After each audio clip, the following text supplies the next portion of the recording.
Hello and welcome to my first ever tutorial. I'm really excited about this new, I keep saying that for each of my series, but I truly am excited about this. Even though I'm doing all the hard work, well, I'm not doing hard work, trust me, I already know about it. I'm just giving my knowledge to you guys because I feel it would be useful for you. I know how much it was useful to me when I found out how to do most of this stuff. So there's a lot of other people that are doing this sort of stuff, but I thought I might do it from my point of view. Maybe there's things that I do that they don't do, or something like that. But I'm just going to start this series with a general 3D text, sort of like useful tips and just generally how to get 3D text, which is very easy. Sorry. Literally, all you have to do is go to Mogra. Go down to mode text, and that is your 3D text. You've literally, you've mastered 3D. Not really, but basically I'm pressing 3 to like rotate, holding 3 down to rotate, and then 1 is to like pan, and then 2 is to zoom in and out, or you just scroll in and out. 4, I don't know what 4 does. 4, alright, 4 doesn't do anything. Okay. So that's kind of easy tools to use the camera and just move around the camera, get it in the position you want it to, just generally look around. So first things you want to be doing, alright, you've got your text there. So if you look down here, you'll see it's got text. You can change the text to whatever you want, and it will change to whatever you put in. So for this, I'm just going to put in, let's just put it, I might just have it as test. Yes, okay. I don't want to put any like advertising things just because I keep it normal. So lots of people put different things in this box. It's a depth. It's basically how far the text is going to go back. It was already on. I can't remember what depth it was. It probably 10 or something. And you can see it was quite thin. It's good to have it thick so you can work around it. So 80 is usually my standard, and then the next bit is where it gets a little bit more tricky. It's not tricky at all, this, compared to all the other stuff I'll be teaching later on. So you've done that. So, well, actually no, the next bit is just choosing your font. I have a lot of font and it usually takes me a long time to find the right one. But because I'm not going to be using this generally for my own use, I'll put in any random thing. I'll just make it worth using. I did download a lot of my fonts from dafont.com, sorry. That. No, I'll pick a different one. The font is really useful. You just download for free. Everything on their site is for free, pretty much. You download the files. I'm going to use the Hollywood sign there. Hollywood thing. You download the files, extract them into your, desktop is the easiest. Then you literally highlight them and then you click install. In a minute I'll show you that, in fact, because that is very useful. I'm just going to use this text. Okay, so you got your font and you got your depth, right? That's kind of the two things you mainly need here, not much else. So you want to make sure you've got those two things before you do the next step. The next step, you've got to duplicate this mode text, so you've got to duplicate this basically, your text. There's two ways of doing that. Three ways. There's either you can right click and go to copy somewhere down there, which isn't so easy. You can either do Control C and then Control V to paste, or you literally hold Control, you hold or click and hold on the mode text and you drag it down here until the arrow is pointing to the left, and you let go, and it's duplicated it. It's much quicker. That you can literally just keep dragging them down. You drag them from that one, highlight them all down, and make it all come down. That at the moment is not very useful. So we've got this mode text 1. You'll see it's exactly the same, but we're going to change it. We're going to change the depth to half. Basically, this is standard. It's not something that you would use for a one-off time. This is something that you'd probably use, a lot of the time if you're using this software and program very often. So you do it to 40, which is half, obviously, your original text size.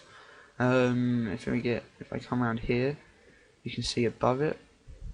So you can see it's kind of this side. You want to put it right in the middle. So if you go down to where it's got Z, you put that to 20, which is half of the depth, which is obviously half of the original. So if you put it to 20, both sides of the 40 are going to be evenly matched. So they're about 3/4 and 1/4 away from the middle, if that makes any sense.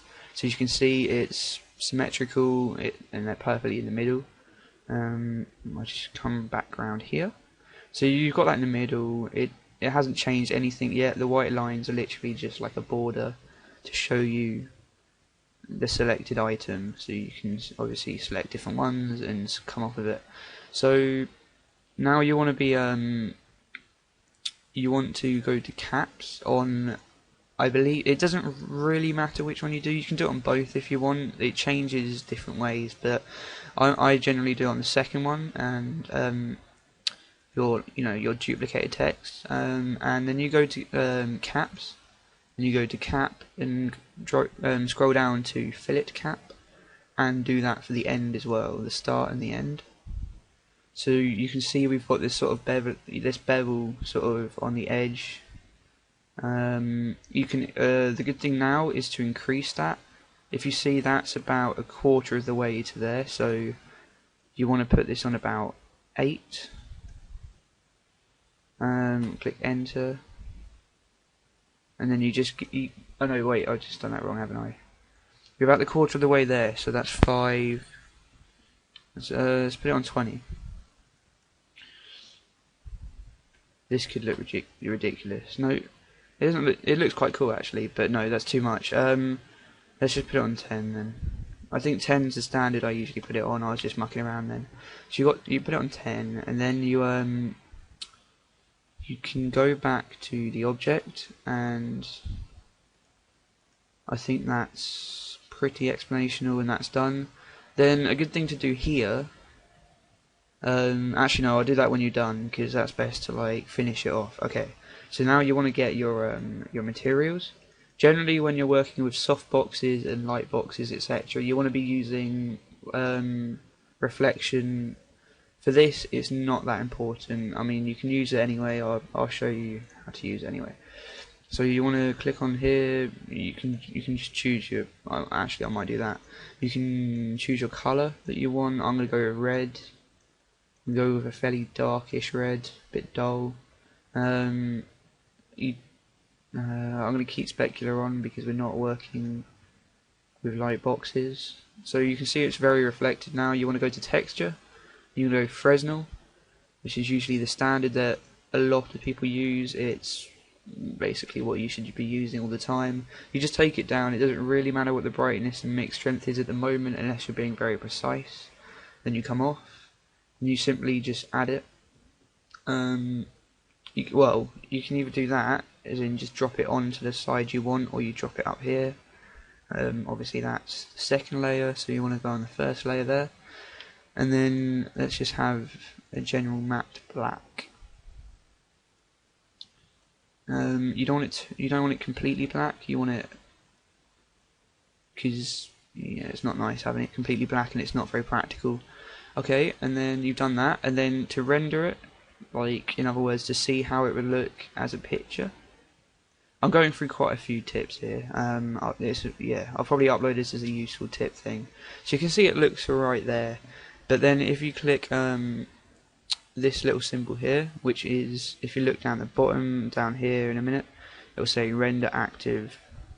So you're basically rendering what you see at the moment. And you'll see it has this black background. In a later episode I will talk about modifying the background, having a floor and having a background, well, like I said, a background but with reflections and shadows, and then having light boxes, and it just looks amazing. I'll show you, actually that's a good point. While I go to the fonts quickly while we're here, you'll see the background that I created. Okay, well this is a background that I created. You can see what the potential is with this software. This took me, well, it probably took me about an hour to work out how to do it. and do it through steps, but it would have taken me 20 minutes if I knew what I was doing. So I got a font box here, and as you can see inside these boxes of fonts, just a ton of fonts. So these fonts are from dafont.com, and I've extracted them into this font box, and then you literally just highlight all of them, all the ones you extract. It's best to do a ton at a time, and then you just right click, and then you just literally click install, and it installs them to all your software that all the software that uses fonts, generally ones that you can change the font, and it does it automatically for you. So then you have to close down C4D and open it again, and you'll see all the fonts. So thank you very much for